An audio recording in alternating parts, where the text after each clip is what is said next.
Assalamualaikum warahmatullahi wabarakatuh. Anak-anakku kelas 5, berjumpa lagi dengan Pak Arif. Semoga kalian sehat selalu, kita semua sehat selalu, diberikan taufik hidayah inayah Allah SWT, dan kita bisa belajar dengan baik. Tema satu pembelajaran satu ya, organ gerak manusia dan hewan. Nah, pada bahasan ini adalah mencari eh, ide pokok atau gagasan pokok ya. Ini bacaannya organ gerak manusia dan hewan. Nah, di bawah ini ada penjelasan ya. Nah, ini teks judul organ gerak manusia dan hewan terdiri atas 5 paragraf. Masing-masing paragraf tersusun dari ide atau gagasan pokok. Ide pokok atau gagasan pokok ditambah dengan kalimat-kalimat pengembang. Ide pokok adalah gagasan yang menjadi dasar sebuah paragraf. Ide pokok disajikan ke dalam bentuk kalimat utama. Kalimat utama yang memuat ide pokok ini bisa berada di awal paragraf, di tengah paragraf, atau di akhir paragraf. Baik, mari kita ke bacaan ya. Ya, dicontohkan tadi. Ini paragraf 1 ya. Paragraf 1 ini. Dari sini. Nah, ini paragraf 1. Salah satu ciri dari makhluk hidup adalah bergerak. Nah, ini adalah kalimat utama atau ide pokok atau gagasan pokok. Bentuknya kalimat. Nah, kalimatnya ada di awal paragraf. Nah, kemudian yang secara umum sampai dari tubuh, makhluk hidup akan bergerak sampai dengan bagian tubuhnya. Ini adalah kalimat pengembang. Jadi, salah satu ciri dari makhluk hidup adalah bergerak.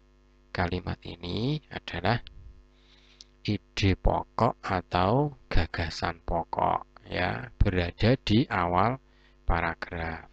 Kemudian sisanya ini setelah kalimat ini adalah kalimat pengembang, maksudnya begitu. Lalu bagaimana yang paragraf kedua? Kita baca dulu. Kalau belum dibaca kita tidak akan tahu mana yang ide pokok, mana gagasan pokok. Itu ya.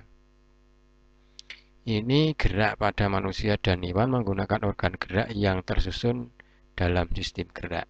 Organ gerak berguna untuk berjalan, berlari, melompat, meloncat, memegang, menggali, memanjat, berenang, dan sebagainya.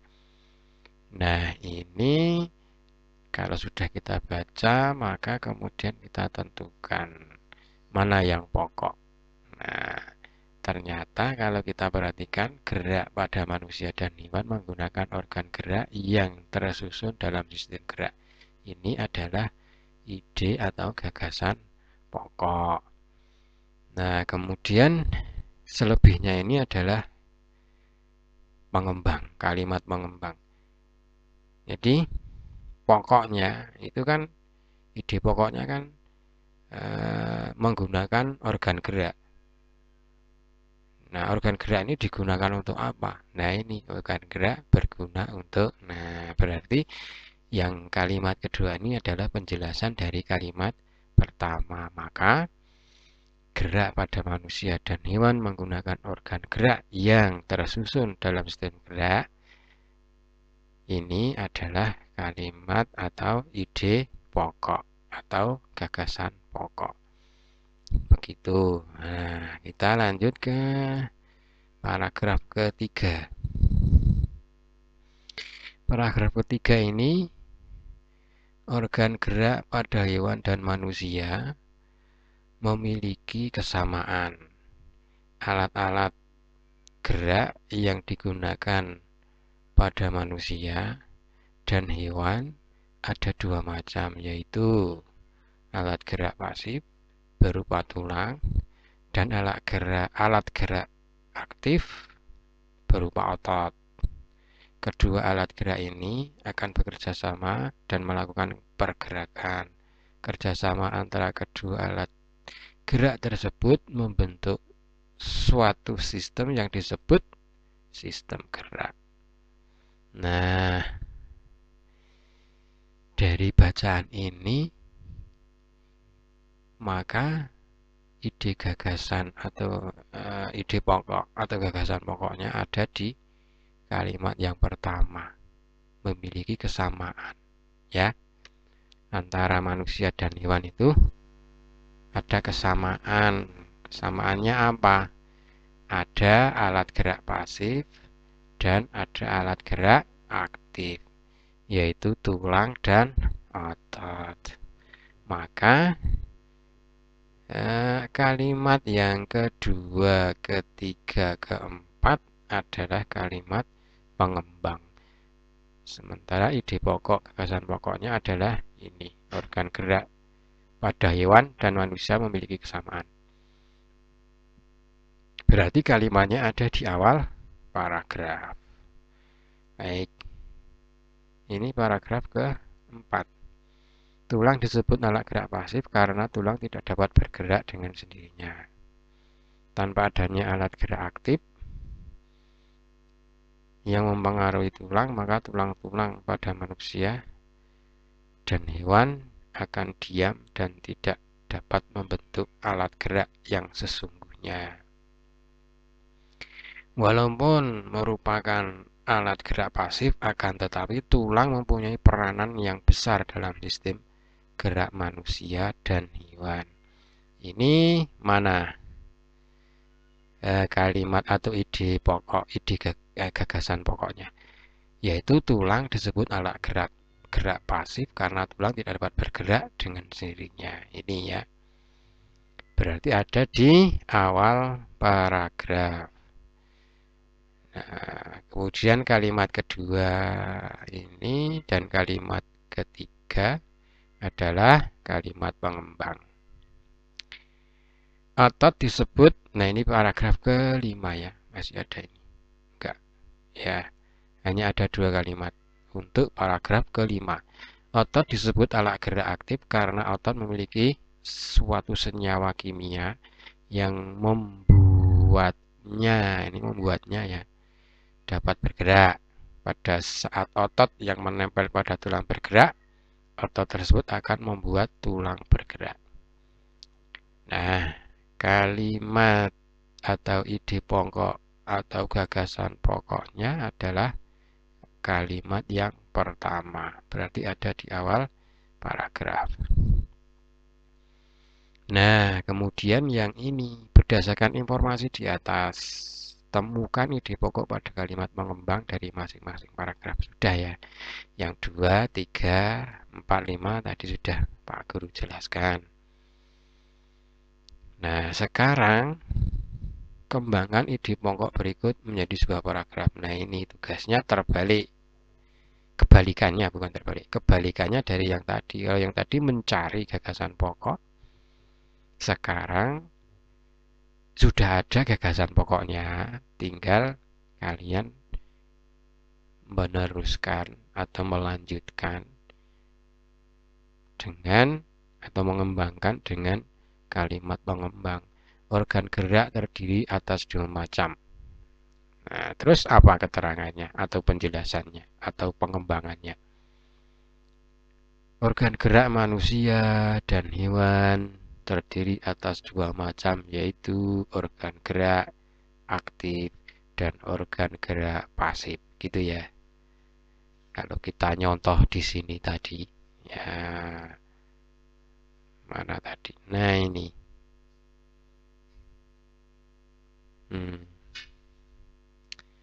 Di paragraf ketiga ini bisa digunakan untuk melanjutkan dari pertanyaan yang ini, mengembangkan ide pokok ini. Organ gerak terdiri atas dua macam, yaitu, nah ini dikembangkan menjadi satu paragraf.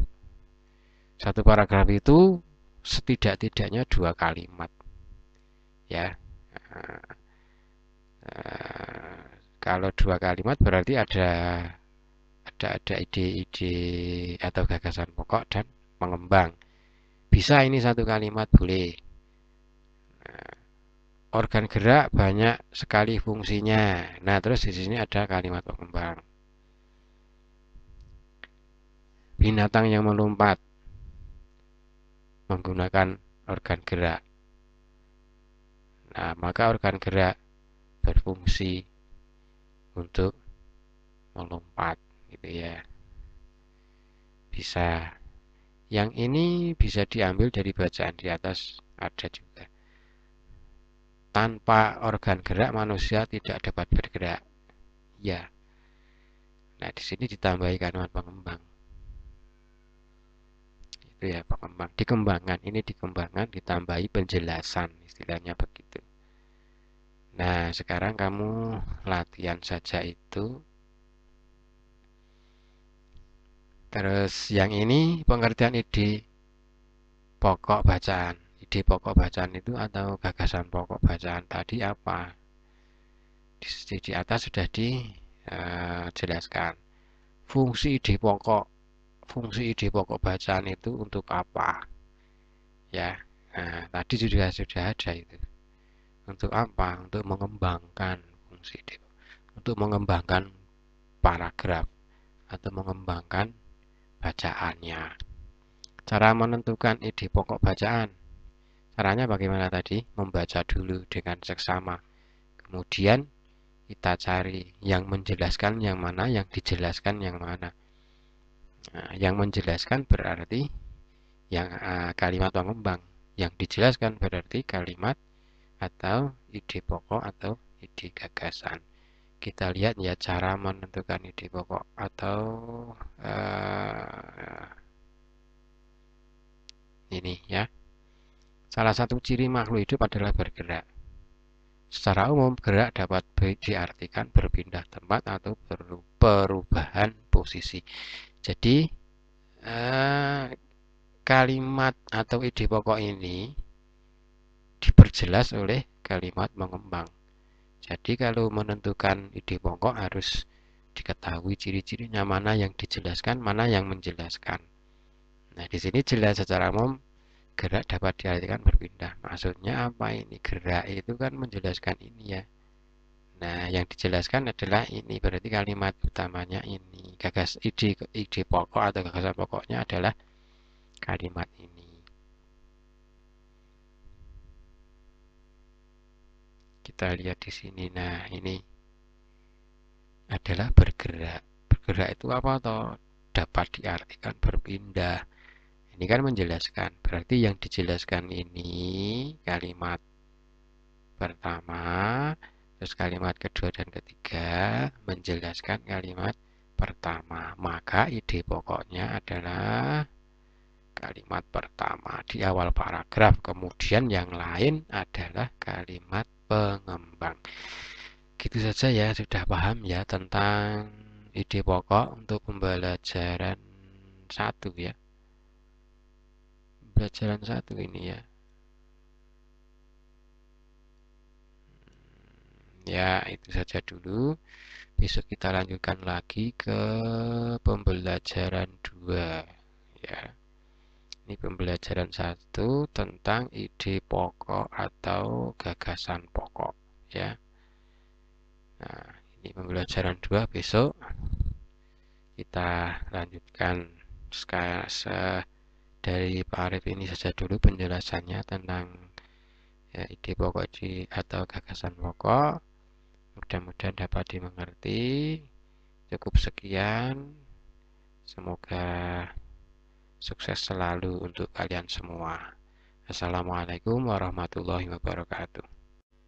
Baiklah, kesimpulannya ya, anak-anak, kesimpulannya. Teks bacaan itu terdiri atas beberapa paragraf. Kemudian, masing-masing paragraf tersusun dari 1 ide pokok atau gagasan pokok, 2 kalimat-kalimat pengembang. Ide pokok adalah gagasan yang menjadi dasar sebuah paragraf. Nah, ide pokok disajikan dalam bentuk kalimat utama. Nah, kalimat utama yang memuat ide pokok ini bisa berada di awal paragraf, di tengah paragraf, atau di akhir paragraf. Nah, pengertian ide pokok bacaan adalah ide atau gagasan utama sebuah paragraf. Fungsinya apa? Ide pokok bacaan yaitu menjadi dasar untuk mengembangkan sebuah paragraf atau bacaan. Cara menentukannya bagaimana? Cara menentukan ide pokok bacaan yaitu membaca dengan seksama, kemudian baru menentukan ide pokok atau gagasan pokok. Nah, ide pokok atau gagasan pokok biasanya berupa kalimat utama yang banyak dijelaskan dalam paragraf tersebut. Sedangkan kalimat pengembang biasanya terdiri satu atau lebih kalimat yang menjelaskan kalimat utama. Nah, gitu ya. Ini kesimpulannya. Demikian saja dulu dari Pak Arif. Mudah-mudahan kalian dapat memahami dengan baik. Cukup sekian. Semoga sukses selalu untuk kalian semua. Saya akhiri. Assalamualaikum warahmatullahi wabarakatuh.